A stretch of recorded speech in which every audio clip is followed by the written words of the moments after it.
How you doing? I'm Ryan. G'day, I'm Joel. We're from Airbourne, and you're watching the Kerrang podcast. Keep rocking. So you're in town to promote your new album, No Guts, No Glory. Yep.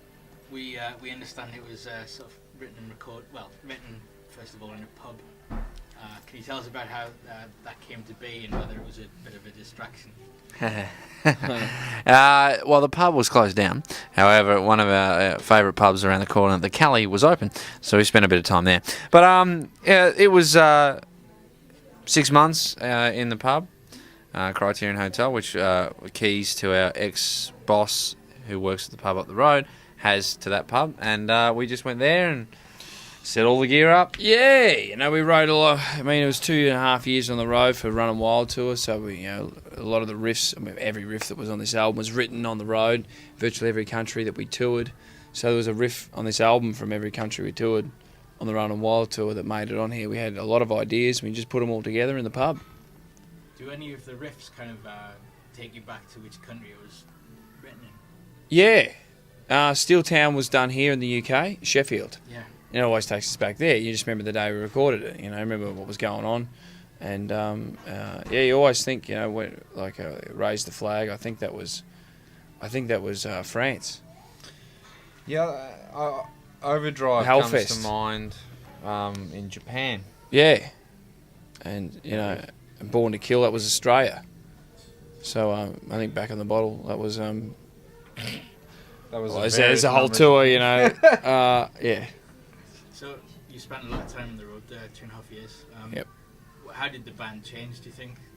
Did you learn more about each other? Well, we lived in a house together for 3.5 years on welfare, so we kind of got to know each other by that.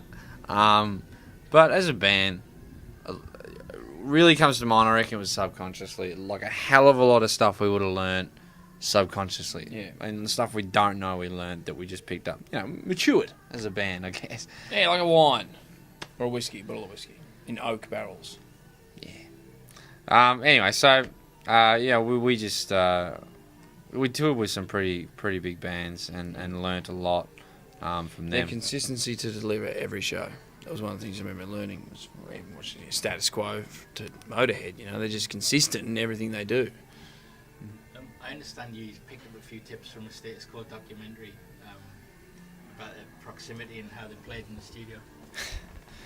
Word gets around, my friend. Look, we watched a documentary, and the guys in Status Quo were saying that when they record, at least for their first bunch of albums, they were saying that they got really close together, and then they said they had a name for it, the circle of something, the circle of power or something like that, and it made so much sense. I remember watching it going, fuck, that makes so much sense.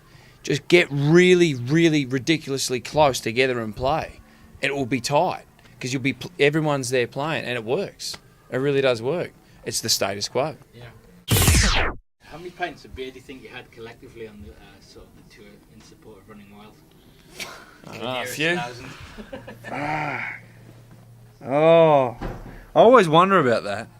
Like how much you'd fill up one of them big, massive power plant smokestack things. Yeah. Oh, yeah. Fuck. I always think about that too. Yeah. No, it would have been it GCB heaps.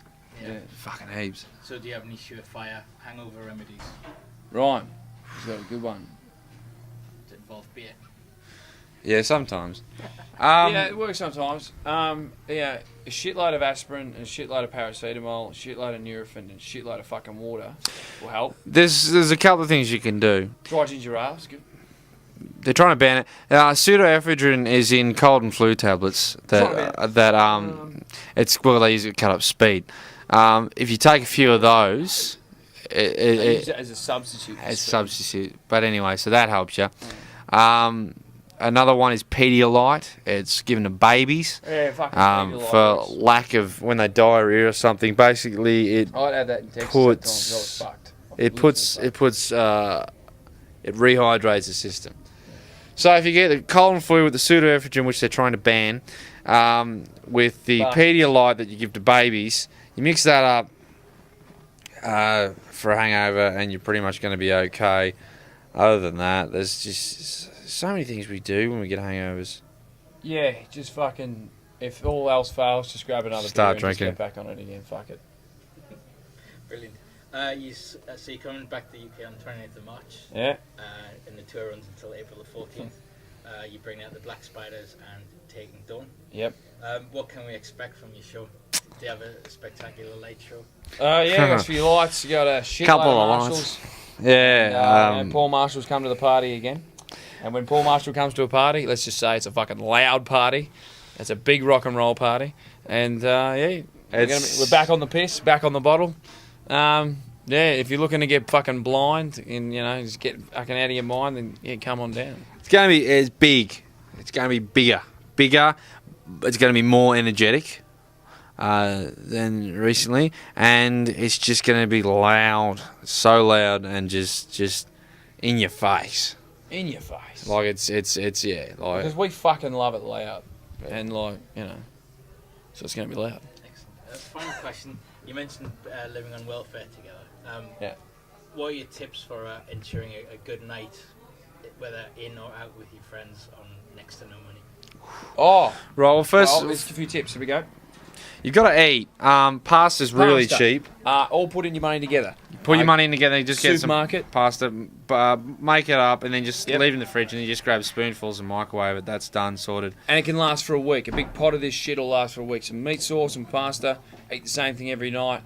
That's how you get your beer money. That's how you get your money so you can go out that, you know, you just fucking live off something shit. And then that way, you've got, you know, it's left over for going out on the pub.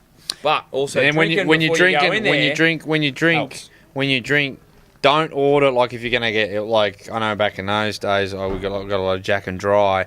Order the Jack and Dry without ice, and then order the ice separate, and then that way you get 2 drinks. Because you're on welfare and you're fucked. That comes to mind. Sneaking piss in there. Then also sneak in a shop. flask of whiskey. So when they give you the standard Jack and Dry or Jack and Coke, you can add to it, more and in. then and that always helps. But always separate the ice. Even when you get, like, say if you're gonna have cider, separate the ice. If you just don't have don't have ice. But you know it does go further though. Shit, we had a lot of 2-minute noodles.